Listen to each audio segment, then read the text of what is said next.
चक्षुरुन्मीलितं येन तस्मै श्री गुरवे नमः।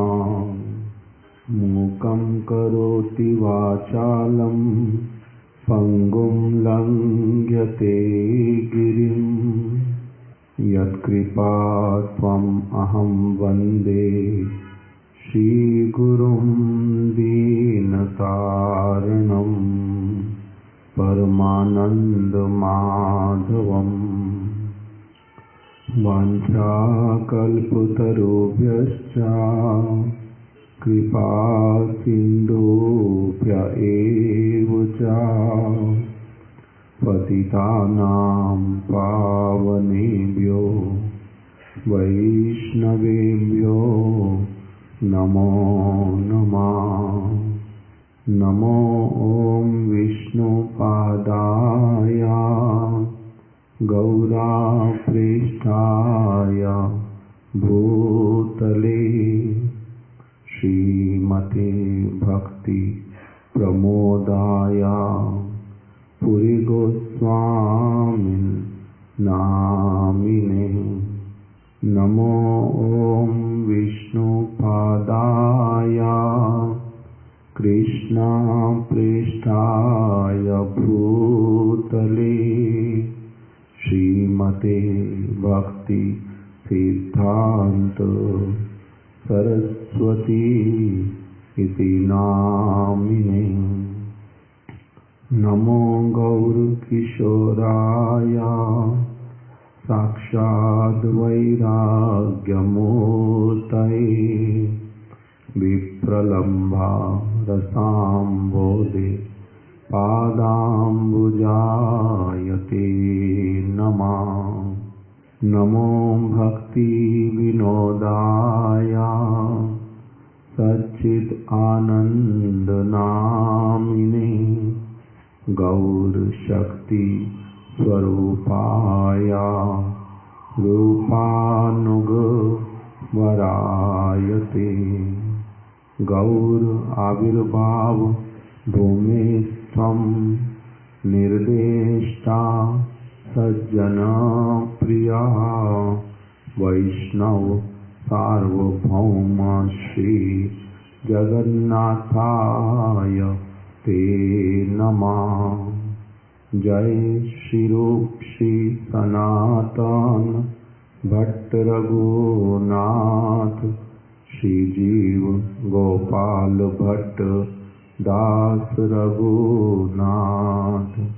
हे साईं गोसाई करी चरणावंदन जहाँ हित विघ्न नाश अभीष्ट पुराण।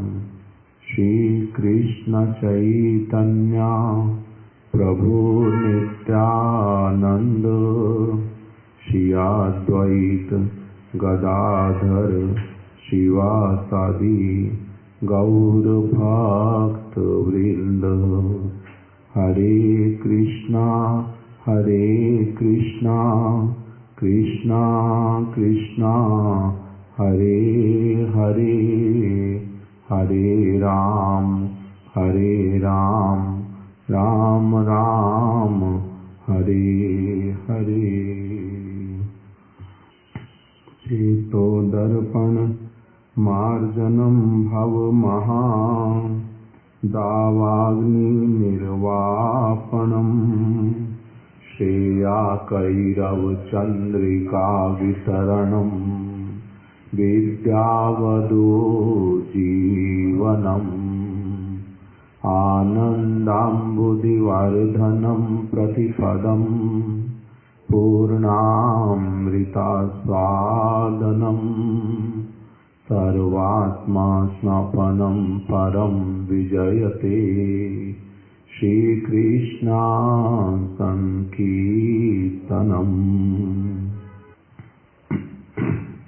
शिक्षा अष्टकम श्री चैतन्य महाप्रभु के श्री मुख निसृत शिक्षा अष्टक।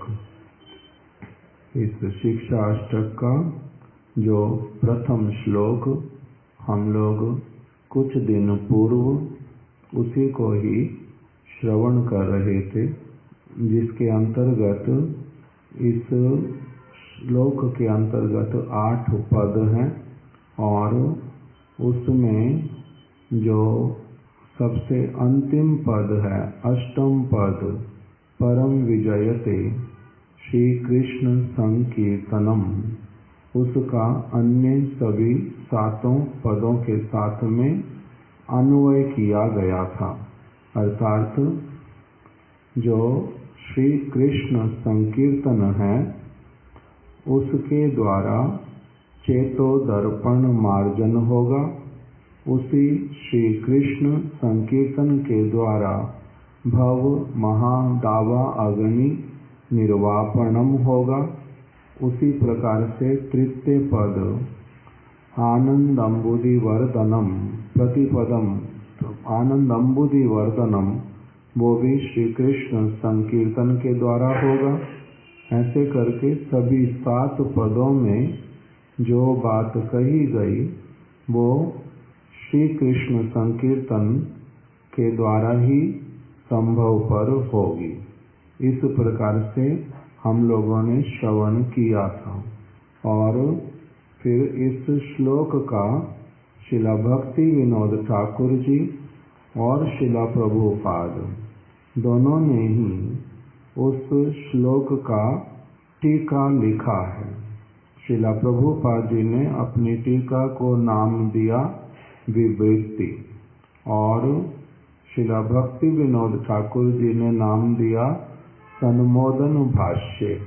इसी को हम लोग यद्यपि उसमें उन दोनों टीकाओं में वर्णित बहुत सारी बातों को हम लोगों ने पहले भी श्रवण किया है, किंतु अभी विषय को पुनः उठाने के कारण थोड़ा सा उसको भूमिका स्वरूप पहले हम लोग कुछ श्रवण करेंगे।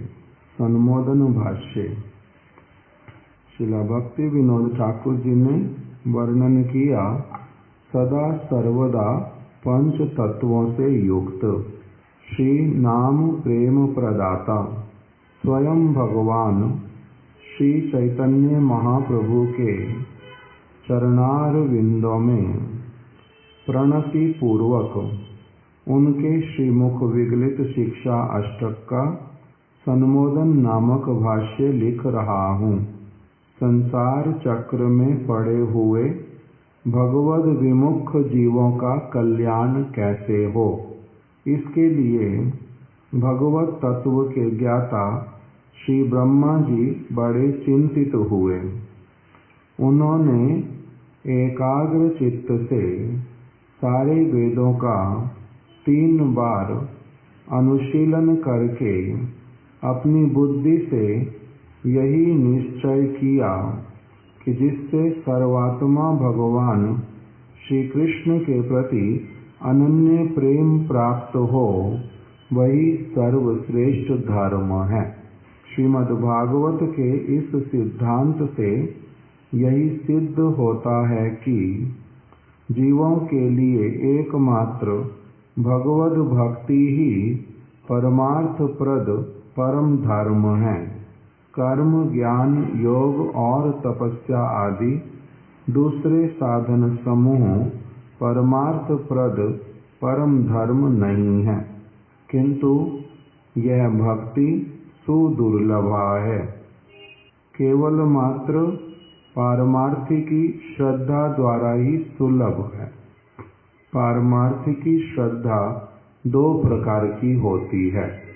पहला, शास्त्रों के शासन युक्त वचनों से प्रेरित होकर भक्ति मार्ग में प्रवृत्त कराने वाली शास्त्रार्थ अवधारणामयी श्रद्धा, और दूसरी भगवद लीला माधुर्य के श्रवण आदि से किसी विशेष सौभाग्यवश उत्पन्न लोभ हेतु भक्ति में प्रवृत्त कराने वाली भगवद लीला माधुर्य लोभमयी श्रद्धा। इन दोनों में से कोई भी एक श्रद्धा उत्पन्न होने पर निर्मल सत्संग में निरंतर श्रवण कीर्तन रूप शुद्ध हरि कथा सेवन के द्वारा ही शुद्धा भक्ति उदित होती है। यदि सत्संग में नियमित रूप से हरि कथा का सेवन ना किया जाए तो उक्त श्रद्धा क्रमशः क्षीण होकर नष्ट हो जाती है।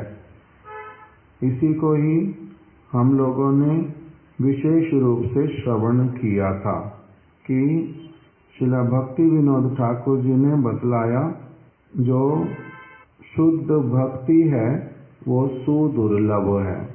एक श्लोक के अंतर्गत श्रीमद् भागवत में वर्णन किया, श्रेया साधन सहस्त्रैक हरि भक्ति सुदुर्लभा।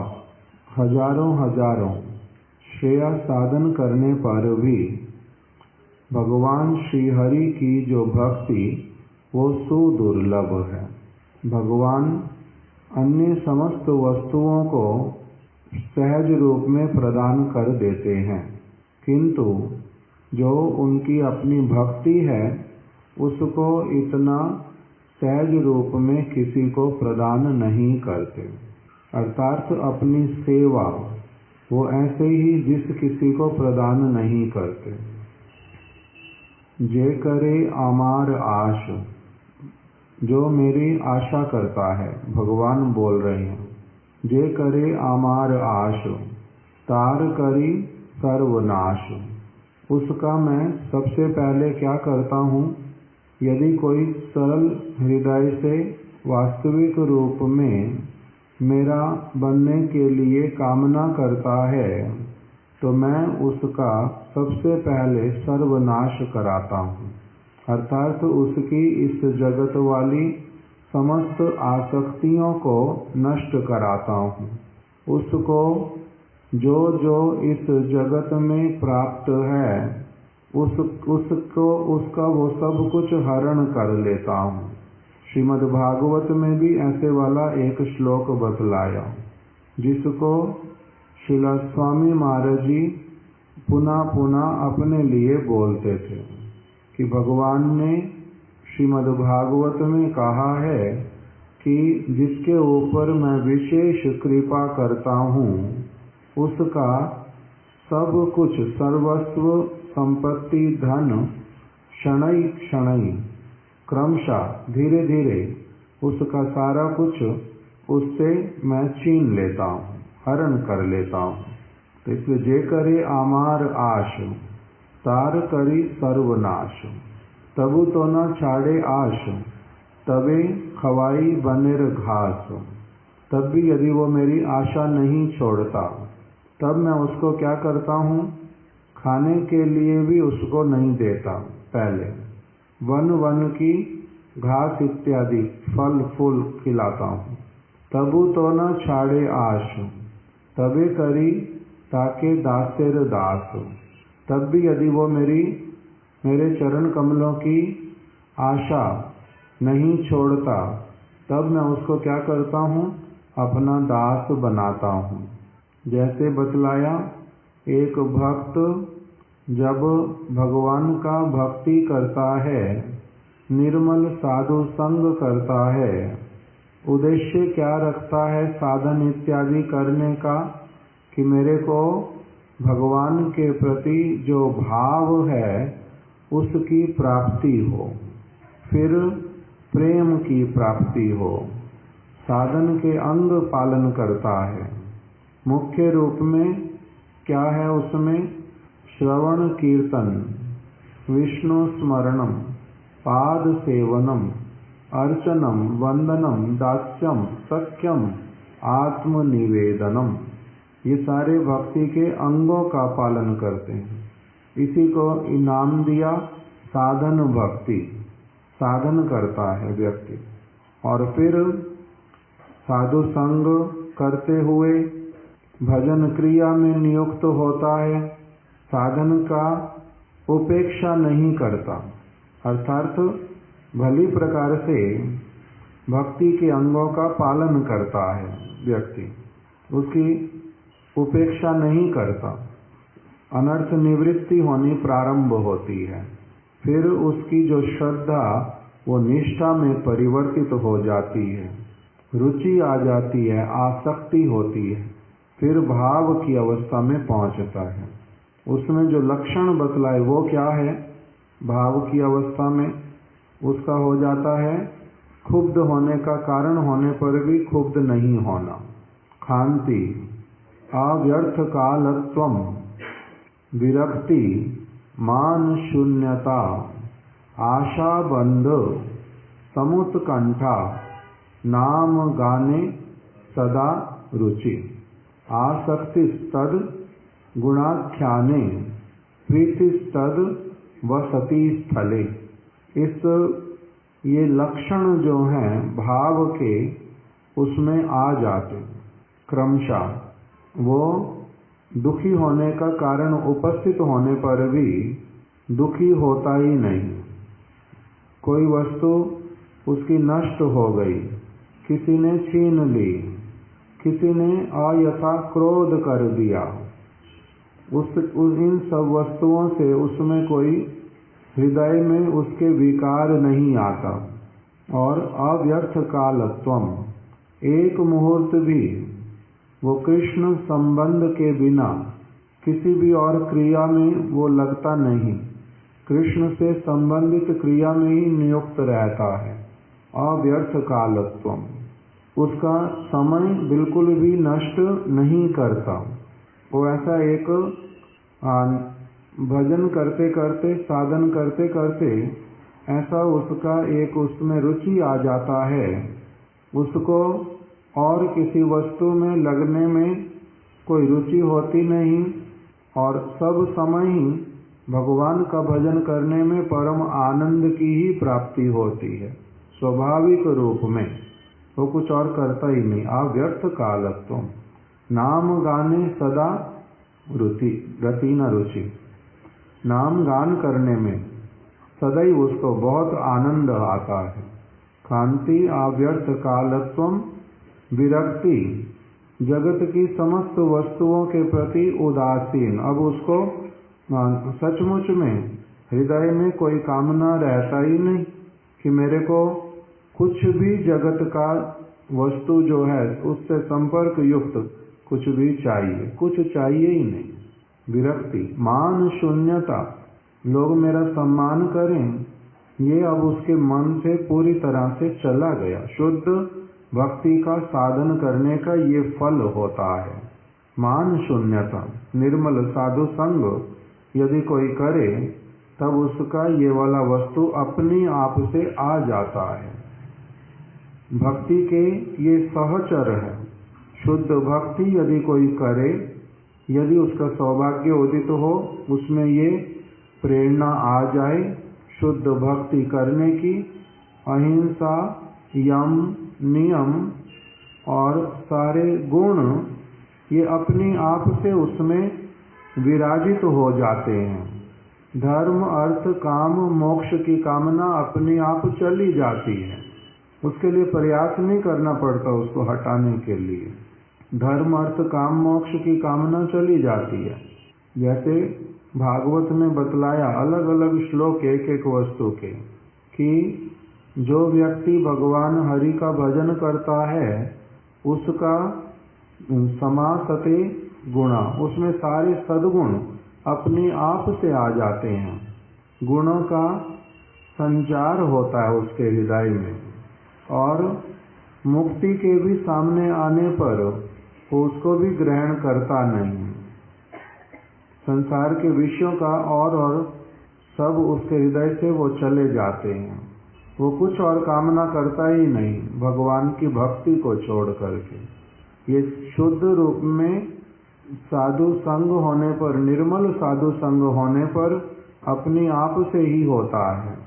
विरक्ति, मान शून्यता और आशा बंध, उसके हृदय में ये एक आशा दृढ़ रूप में बंध जाती है हृदय में आकर के, कृष्ण कृपा करेंगे, कृष्ण कृपा खोरी बेन दृढ़ करी मानी। उसके मन में बहुत एक दृढ़ता आ जाती है हृदय के भीतर में। कृष्ण कृपा खोरी बेन दृढ़ करी मानी, कृष्ण मेरे ऊपर कृपा करेंगे ही करेंगे। ये उसके हृदय में गांठ बंध जाती है बहुत बड़ी आशा की।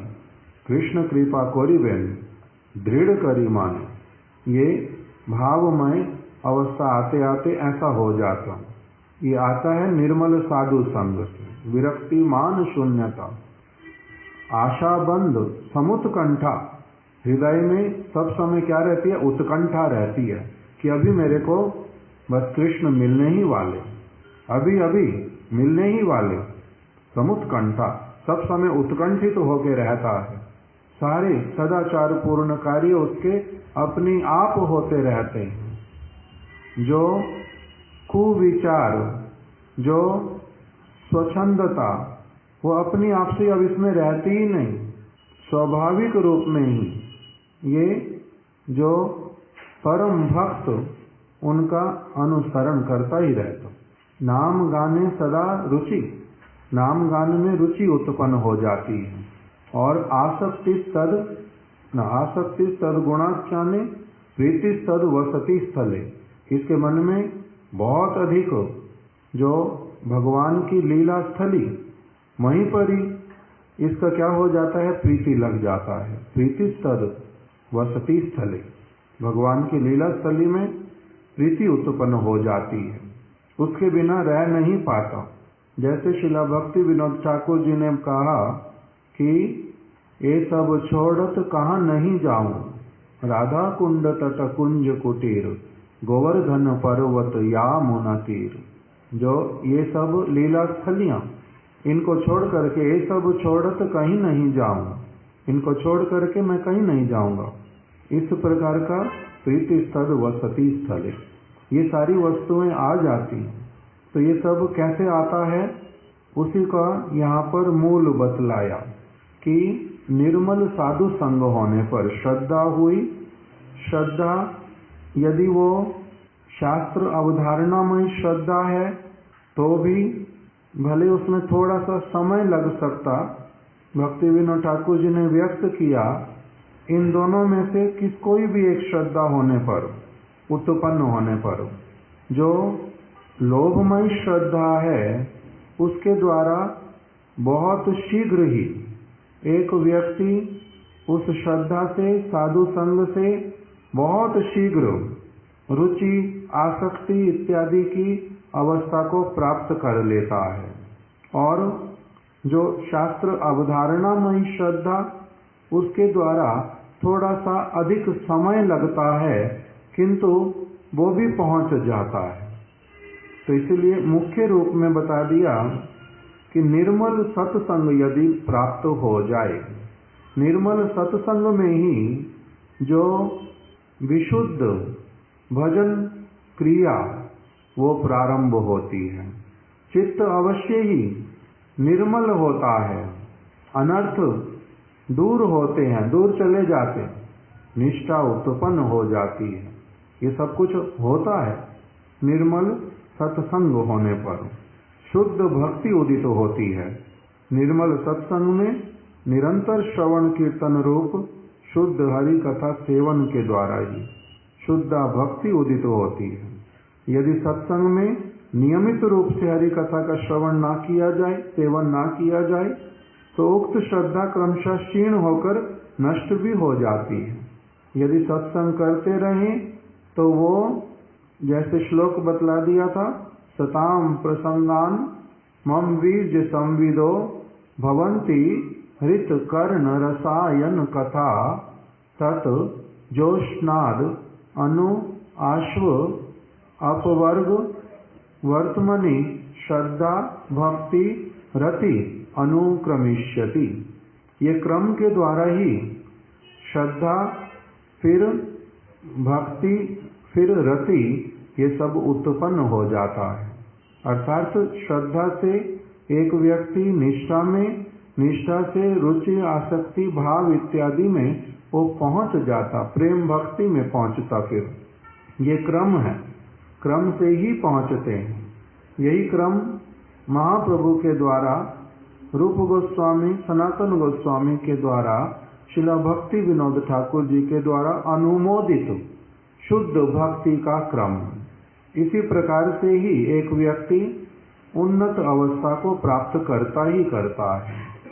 उसके जो हृदय में, उसके कर्ण में अभी जो कमजोरी है, वो शुद्ध जो हरि कथा, शुद्ध श्री कृष्ण संकीर्तन, उसके द्वारा उसकी कमजोरी, रोग चले जाते।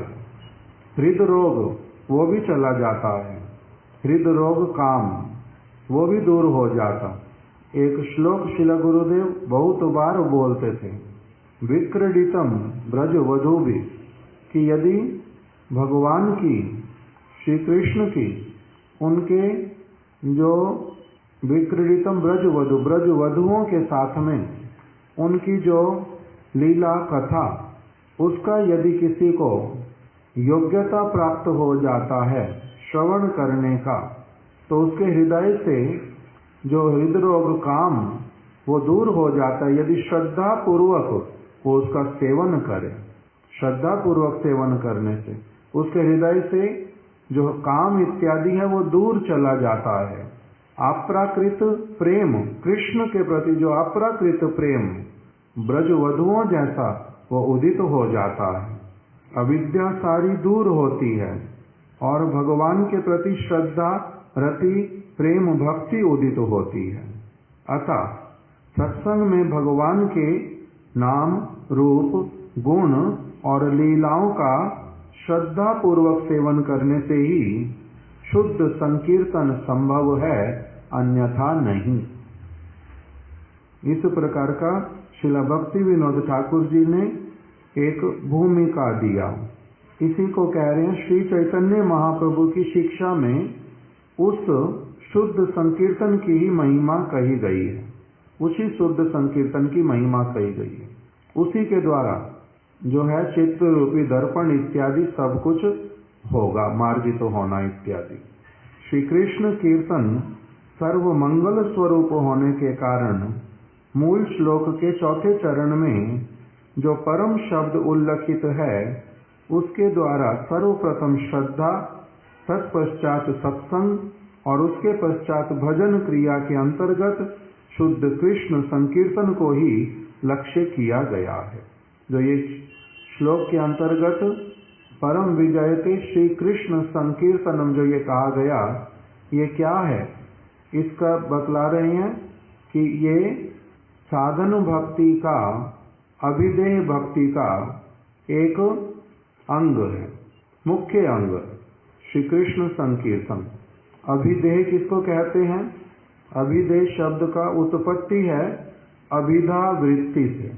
अभिधा वृत्ति अर्थात शब्द की दो प्रकार की वृत्तियां, एक को बोलते अभिधा वृत्ति, एक को बोलते लक्षणा वृत्ति। अभिधा वृत्ति से अभिधेय शब्द का संबंध है।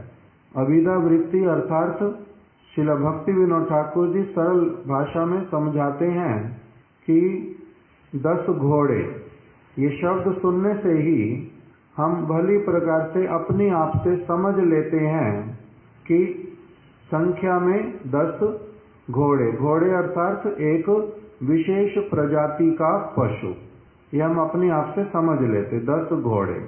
तो शब्द की जिस वृत्ति से, अभिधा वृत्ति से अर्थात स्पष्ट रूप से जहाँ पर समझ आ जाता है और कुछ उसमें अनुमान इत्यादि नहीं लगाना पड़ता, उसको क्या कहते हैं? अभिधा वृत्ति। और दूसरी जो है उसका नाम है लक्षणा वृत्ति। जैसे वाराणसी शहर गंगा के ऊपर बसा है, तो अभी यहाँ पर शब्द ये वाक्य श्रवण करने से मन में आता है कि क्या सचमुच में वाराणसी शहर गंगा नदी के ऊपर अर्थात जल के ऊपर बसा हुआ है, गंगा नदी के जल पर? तो ऐसा तो होता नहीं, इसलिए वहां पर लक्षणा वृत्ति लगानी पड़ती है। क्या कहना पड़ता? जे वाराणसी शहर गंगा के तट पर बसा हुआ है। वहाँ लक्षणा वृत्ति को लगाना पड़ता समझने के लिए, किंतु अभिधा वृत्ति में क्या है, कुछ भी अनुमान लगाना नहीं पड़ता, स्पष्ट लिखा हुआ। तो इसी प्रकार से वेद के अंतर्गत, गीता के अंतर्गत, भागवत के अंतर्गत और चैतन्य महाप्रभु की शिक्षा में भी अभिधा वृत्ति के द्वारा बड़े स्पष्ट रूप में कह दिया गया कि आमनाय प्राह तत्वम हरिमिया, जो आमनाय वाणी, वेद की वाणी, वही क्या है, परम प्रमाण है। उसके द्वारा 9 बातें प्रमाणित होती हैं। पहला, हरि ही पर तत्व है, आमनाय प्राह तत्वम हरिमिया। उसके बाद सर्वशक्तिम रसाब्दिम, और वही हरि सर्वशक्तिमान है, रसों के भंडार हैं। एक एक करके जो परम सत्य बतलाए, उसी में एक सत्य क्या बतला दिया, साधनम शुद्ध भक्तिम। उन हरि को प्राप्त करने का जो मार्ग है, जो उपाय है, वो क्या है, साधनम शुद्ध भक्तिम। साधन जो है, अभिधेय जो है, वो क्या है, शुद्ध भक्ति। तो ये अभिधा वृत्ति से बड़े स्पष्ट रूप में ही क्या बतला दिया, साधनम शुद्ध भक्तिम। साधन शुद्ध भक्ति, शुद्ध भक्ति का याजन करना ही साधन है, अभिधेय है। तो उसी को ये जो श्री कृष्ण संकीर्तन, उसी क्रिया के अंतर्गत शुद्ध भक्ति की, भजन की जो क्रिया, उसके अंतर्गत ही ये वाला कार्य आ रहा है। जो यदि किसी के हृदय में श्रद्धा उत्पन्न हुई है भगवान के प्रति, भगवान को प्राप्त करने की, उनके सेवा, उनका साक्षात संग करने की, अपने नित्य स्वरूप को जिसमें ये विश्वास हो गया, बड़े सौभाग्य से मैं श्री कृष्ण का नित्य दास हूँ और उनकी सेवा करना ही मेरा एकमात्र कर्तव्य है, ये दृढ़ विश्वास होने पर वो फिर जो भजन की क्रिया करता है, उसी के द्वारा ही उसका क्रमशः विकास होता है, चित्त रूपी दर्पण मार्जित होता है, अनर्थ सब चले जाते हैं, भगवत चरणों में रुचि उत्पन्न हो जाती है।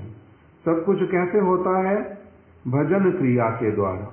उस विशुद्ध भजन क्रिया के अंतर्गत जो ये कृष्ण संकीर्तन है, परम विजयते, ये सर्वश्रेष्ठ है। इसी बात को यहाँ पर बतलाया। शुद्ध वैष्णवों के द्वारा जिनके श्री चरण कमलों की निरंतर सेवा होती है, वही सर्वेश्वर श्री चैतन्य महाप्रभु जी कह रहे हैं, परम विजयते श्री कृष्ण संकीर्तनम। यहाँ प्रश्न हो सकता है कि माया शक्ति द्वारा रचित इस जड़ जगत में मायातीत अप्राकृत श्री कृष्ण संकीर्तन कैसे सर्वोपरि जय युक्त हो सकते हैं। ये हमने श्रवण किया था भली प्रकार से कि ये जो वस्तु है वो तो है पर जगत की, और हम हैं इस जड़ जगत में। तो वो पर जगत की वस्तु इस जड़ जगत में कैसे क्या अवतरित होती है, तो कहते हैं हाँ अवतरित होती है। इसी को बतलाया था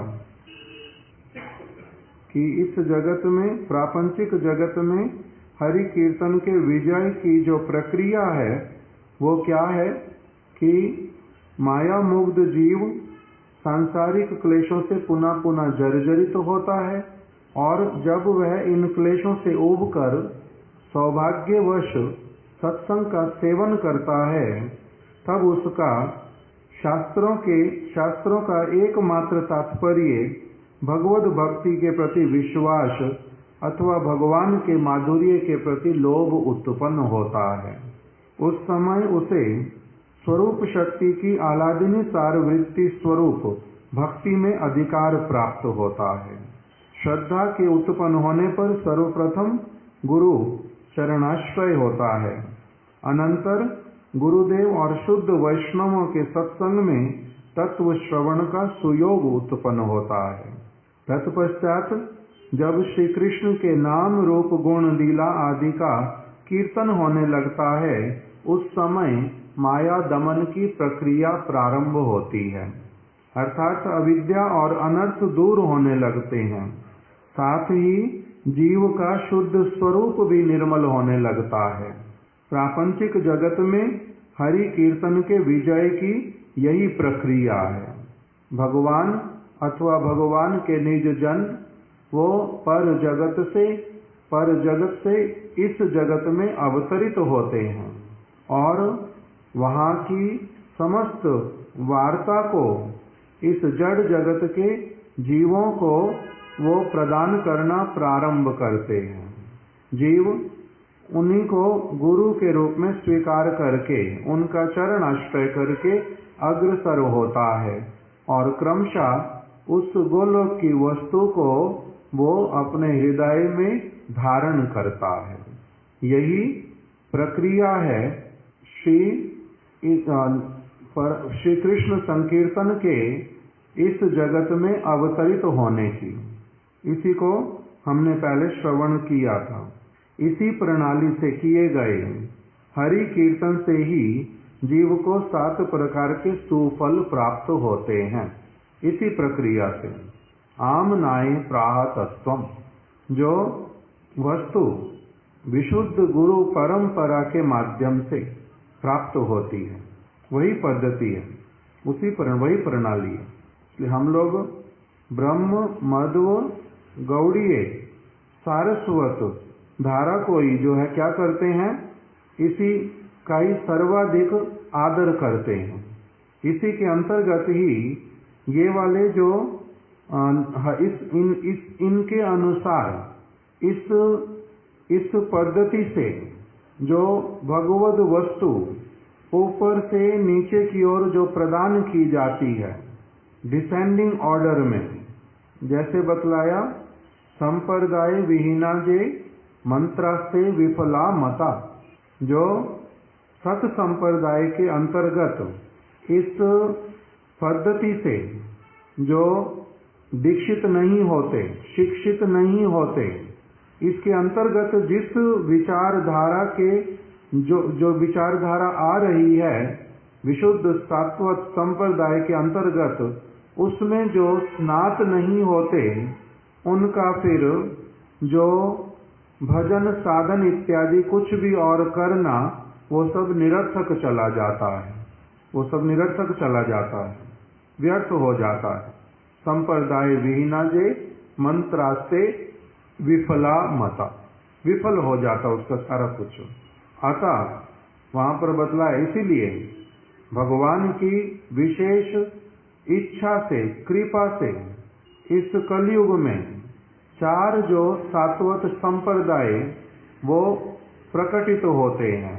श्री ब्रह्म रुद्र सनक, ये 4 सनत कुमार 4 संप्रदाय प्रारंभ होते। पहला ब्रह्मा जी ने प्रारंभ किया, ब्रह्मा जी से, दूसरा लक्ष्मी जी से, तीसरा रुद्र जी से और चौथा चतुसन के द्वारा प्रकटित हुआ।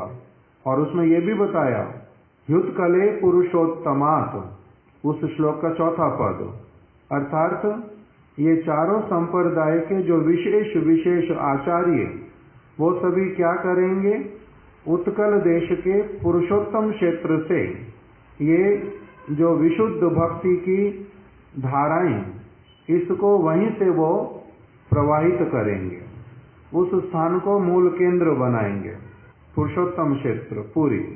तो इसलिए जो इस संप्रदाय के अंतर्गत, विशुद्ध संप्रदाय के अंतर्गत जो विचारधारा जैसे कृष्ण संकीर्तन प्रकटित होता है, उसी में जो व्यक्ति उसको ग्रहण करता है, उसमें भी जो ब्रह्म संप्रदाय है वो क्या है, सर्वप्रथम आदि संप्रदाय, सर्व आदि भागवत में ये प्रकटित होता है कि जब सृष्टि का प्रारंभ होता है तब भगवान सबसे पहले ब्रह्मा जी को ही जो ब्रह्म विद्या वो प्रदान करते हैं और फिर ब्रह्मा जी से नारद जी से व्यास जी से मध्वाचार्य इत्यादि, ऐसे करके इसमें ही इस प्रकार से जो ये श्री कृष्ण संकीर्तन इस धराधाम में महाप्रभु रूप गोस्वामी, सनातन गोस्वामी, माधवेंद्र पुरी पहले इस प्रकार से ये इस जगत में प्रकटित होता है। यदि कोई इसका अनुसरण करता है तो उसको क्या होता है, इस प्रणाली से किए गए हरि कीर्तन से जीव को 7 प्रकार के सुफल प्राप्त होते हैं। इसी को ही फिर श्रील भक्ति विनोद ठाकुर जी ने बतलाना प्रारंभ किया, चेतो दर्पण मार्जन इत्यादि का। इसमें अब विशेष वर्णन करना प्रारंभ किया। हम लोग अब इसको कल श्रवण करेंगे, आज यहीं तक रख देते हैं। श्री शिक्षा अष्टकम की जय, शिला श्रीमन महाप्रभु की जय, शिला भक्ति विनोद ठाकुर जी की जय, समस्त रूपानुग गुरु वर्ग की जय। वांछा कल्पतरुभ्यश्च कृपा सिंधुभ्य एव च पतितानां पावने